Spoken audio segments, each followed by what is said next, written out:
किसी भी स्थिति में भगवत विस्मरण ना हो, ये मुझे अभ्यास करना है। बहुत ध्यान देकर हम प्रसाद पाए तो एक एक कवल ध्यान पूर्वक पाए, जल्दी नहीं। आप कोई भी कवल बिना भगवत स्मरण, बिना भगवान नाम के अंदर न जाने पाए, ध्यान रखना। पानी भी पिए तो एक एक घूंट जिसमें नाम मिला हुआ जा रहा है। हम वार्ता भी करें तो नाम का चिंतन करते हुए करें, एकदम फ्री वार्ता ना करें, जो आया उससे एकदम फ्लो में बोलते चले जा रहे हैं। हम बहुत सावधान होकर दृष्टि बचाएं, श्रवणेंद्रिय बचाएं, हमारा नाम स्मरण न छूटे। हम दौड़ भी लगावें, नाम, व्यायाम करें, प्राणायाम करें, गृहस्थी के कार्य करें, जो भी दिनचर्या हो, नाम न छूटे, ऐसा अभ्यास करें। थोड़ा आपको बहिर्मुखता के कारण कठिनता लगेगी, लेकिन सच्ची मानिए ये अभ्यास सिद्ध हो जाता है। भगवान श्री कृष्णचंद्र जी जब गीता में कह रहे हैं मामुनि स्मर युद्ध चो, तो ये अभ्यास युद्ध से ज्यादा कठिन नहीं है। युद्ध क्षेत्र में तो बहुत कठिन है, उसमें भी कह रहे हैं मेरा स्मरण करते हुए युद्ध करो। तो भगवत स्मरण परायण, आपकी साधना किस कोटि की चल रही है, ये आपका हृदय ही बताएगा कि आप किस कोटि का स्मरण कर रहे हैं, कितना भूल जाते हैं। आराम से एकांत भाव से यही चिंतन कीजिए। आप कब कौन कौन सी परिस्थिति में आप भजन आपका छूट जाता है, सुमिरन छूट जाता है, प्रभु का विस्मरण हो जाता है। ईमानदारी से आप उस बात को नोट कीजिए, ध्यान दीजिए उस बात पर, किस जगह हमारा भजन छूट जाता है। यदि वो भागवती की स्थिति, जैसे आप सत्संग सुन रहे, ये भजन ही है। आप वाणी पाठ कर रहे, भजन ही है। वाणी पाठ सुन रहे, भजन ही है। जिसमें आपका मन, आपकी वाणी बहिर्मुख और अंतर्मुखता दोनों विषय में जा रहे हो, बहुत सावधान हो जाना। जैसे आप भोजन पा रहे हैं और भोजन के स्वाद में डूब रहे हैं और भजन छूट गया, ये गड़बड़ है। आप चल रहे हैं, भले परिक्रमा लगा रहे हैं प्रभु की, लेकिन विषय चिंतन हो रहा है। शरीर से चेष्टा तो परिक्रमा लग रही, लेकिन विषय चिंतन हो रहा है। अभी सर्वांग भजन नहीं हो रहा। हमारा प्रधान कार्य है चित्त वृत्ति का प्रभु में जुड़ना। अभ्यास योग युक्तेन चेतसा नान्यगामिना, चित्त कहीं और न जाए, हमें ये सिद्धि प्राप्त करनी है। सब साधन कर यह फल सुंदर, प्रभु पद पंकज प्रीति निरंतर। निरंतर प्रभु से जुड़े रहना, अंतर की वृत्ति से। ये खास बात आपको बता रहे हैं। पूज्य श्री भाई जी महाराज ने कहा कि 50 माला कम से कम रोज जपो। 50 माला रोज नियम पूर्वक जपो। और नियम ऐसा होना चाहिए कि 10 दिन एक अंदर से उत्साह आया और आपने निर्वाह किया नियम का, और 11वें दिन से शिथिल होने लगा। एक पद्धति से चलो। जैसे गायत्री अनुष्ठान के बाद जब सदगुरुदेव भगवान की कृपा से बात समझ में आई, तो आज तक कोई अन्य अनुष्ठान नहीं हुआ। गायत्री अनुष्ठान के बाद जब नैष्ठिक ब्रह्मचर्य की दीक्षा मिली, तो वो गायत्री का जो गुरुदेव भगवान ने अनुष्ठान दिया वो हुआ। इसके बाद गुरुदेव के वचनों से ही ये बात समझ में आएगी, प्रत्येक सेकंड, प्रत्येक क्षण प्रभु का चिंतन ही सार है।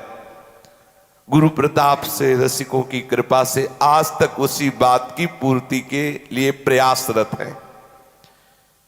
एक सेकंड भी हमारा प्रभु से बिलग न जाए, चेतना में, अचेत अवस्था में हमारा बस नहीं। जागने से लेकर शयन तक, शयन से लेकर जागने तक। सच्ची मानिए, जब अभ्यास इसका प्रारंभ होता है तो ऐसी अगर अपराध न बने तो प्रतिपल ऐसी लगन लगती चली जाती है कि शयन करते हैं, 15 मिनट होते तत्काल उठ के बैठ जाते हैं, घड़ी में देखते हैं अभी तो 15 मिनट हुए, लगता है इसका सेल खराब हो गया। हम तो बहुत सो चुके, 15 मिनट सोना ऐसा लगता कि बहुत सो चुके, एकदम कहीं हम भगवत विस्मरण में न पहुंच जाएं। कितनी बार रात्रि में उठ के बैठना और निरंतर उस वृत्ति को चलाना, धीरे धीरे ऐसी स्थिति आ जाती है, चेतना जगी और मंत्र चल रहा है, चेतना जगी कोई पद चल रहा है, चिंतन करना नहीं, स्वाभाविक चल।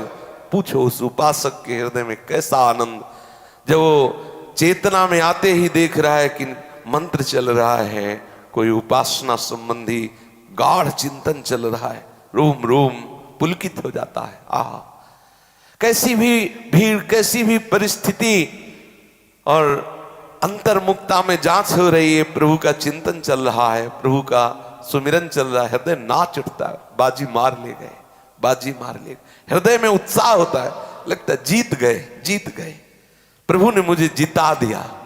क्या? अंदर सतत चिंतन चल रहा है। अब हमारी दुखद सुखद परिस्थितियां जो भजन को गौड़ कर देती हैं, हमें वहां अभ्यास करना है। इसीलिए उपासक जनों में देखा गया, हर सुविधाएं होते हुए कई कई दिन भोजन नहीं पाए, तब लगता था जरूरत क्या है, अरे उचित भोजन पालो।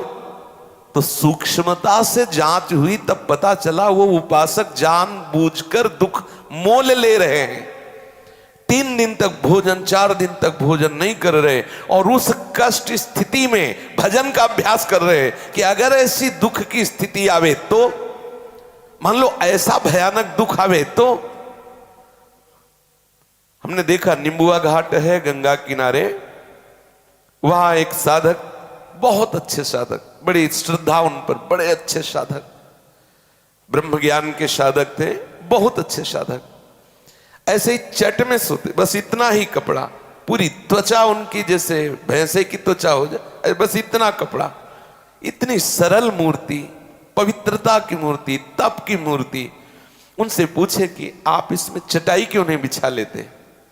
बोले नहीं, हम गलत अभ्यास क्यों करें, यहां चटाई बिछाएंगे तो हम भ्रमण में जहां जाएंगे हमें चटाई की जरूरत पड़ेगी। नहीं नहीं, हमें कुछ और याद ना आवे इसलिए तुम बाबा जी बने, उनका हमें और कुछ ना चाह हो इसलिए तो हम इस मार्ग में आए।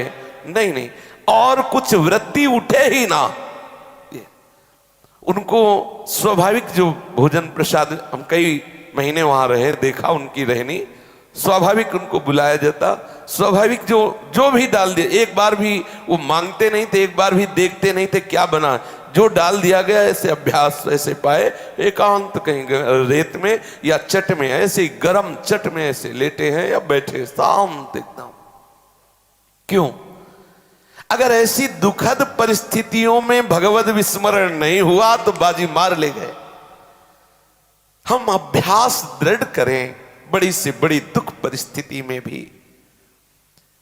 श्रीमद् भागवत में पाया गया कि महाप्रलय की स्थिति हो, चारों तरफ हाहाकार मचा हो, तो भी भक्त का कभी भगवत विस्मरण नहीं होता। यह हुई प्रतिकूल परिस्थिति। और त्रिभुवन की राज्य लक्ष्मी दे देने पर भी जो आधे पल के लिए अपने प्रभु का स्मरण नहीं छोड़ता, वो महाभागवत। 2 बातें कही गई। महान प्रलयाग्नि की उस झंझावात में भी वो भयभीत नहीं हुआ, भगवत विस्मरण नहीं हुआ। और त्रिभुवन पति का पद मिलने पर भी वो भगवत विस्मरण नहीं किया। ये देखो, अनुकूल प्रतिकूल दोनों परिस्थितियां उसे भगवत विस्मरण नहीं करा सकी। ये हमारी उपासना की स्थिति होनी चाहिए। हमें जानबूझकर ऐसी परिस्थिति में भजन का अभ्यास करना चाहिए। कभी बंद कर देना चाहिए ये पंखा, बिजली के सब सुख साधन, 2-4 घंटे ऐसा भी अभ्यास करना चाहिए। यहीं रहकर वर्षों बिजली हटा दी गई थी, नहीं, कुछ दिन ऐसे पूरा इतना अभ्यास होना चाहिए। चाहे जितनी सुखद परिस्थिति हो, भगवत विस्मरण नहीं, रजोगुण ना आने पावे, चाहे जितनी दुखद परिस्थिति हो, उदास हताश निराश ना होने पावे, भगवत स्मरण परायण हम अभ्यास किस बात का होता है? देखो, जो अपने राजकीय सैनिक है, युद्ध तो कभी कभी होता है, लेकिन अभ्यास रोज होता है। वो जल में कैसे, थल में कैसे लड़ना है, वायु में कैसे लड़ना, हर परिस्थिति में मुझे विजय प्राप्त करनी, हमारी विजय प्राप्त करना सतत भगवत स्मरण, हर परिस्थिति में, मान अपमान, लाभ हानि, सुख दुख, हर सुख, सब में हमें भगवत स्मरण परायण रहना, भगवत भजन परायण रहना। देखो ये बहुत ध्यान देने की बात है, बहुत ध्यान देने की बात। चाहे जितना हाहाकार मचा हो, हमारा हृदय शांत होकर भगवत स्मरण में हो। चाहे जितनी अनुकूलता हो, हमारी आंख उधर अनुकूलता की तरफ न उठे। निरंतर अंतर्मुक्ता में डूबे हुए, भजन में डूबे हैं, श्री जी के चिंतन में डूबे हैं, बाजी जीत जाओगे। हम प्रतिकूलता की बात सुनते ही घबरा जाते हैं। शरीर स्वस्थ है तो विषय भोगों की लालसा, विषयों का संग्रह, ये। शरीर अस्वस्थ है तो बोले शरीर स्वस्थ हो जाए तो भजन करें, भजन साधन के लिए शरीर स्वस्थता की आवश्यकता है। नहीं भाई, ये तुम्हें मन फंसा रहा है। जब स्वस्थ होता है तो भोगों में फंसाता है, अस्वस्थ हो रहा है तो बहानेबाजी कर रहा है, स्वस्थ हो जाएंगे तब भजन करेंगे। जैसी परिस्थिति आपको प्रभु ने दी, जैसी शरीर की, जैसी बाह्य परिस्थिति बिल्कुल आपके अनुकूल है, भजन कर ले जाओ। परिस्थिति बदलने की वृत्ति मत मन में रखो कि जब परिस्थिति बदल जाएगी तब मैं भजनानंदी बन जाऊंगा। कभी ऐसा नहीं होगा, माया ऐसा नहीं होने देगी।